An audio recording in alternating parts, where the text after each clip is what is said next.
É só brincadeira.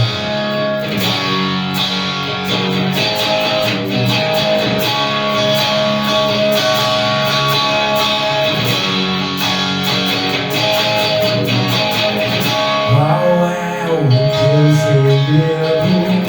O que você tem medo?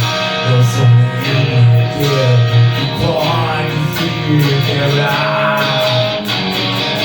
E ter algum motivo por não estar contigo.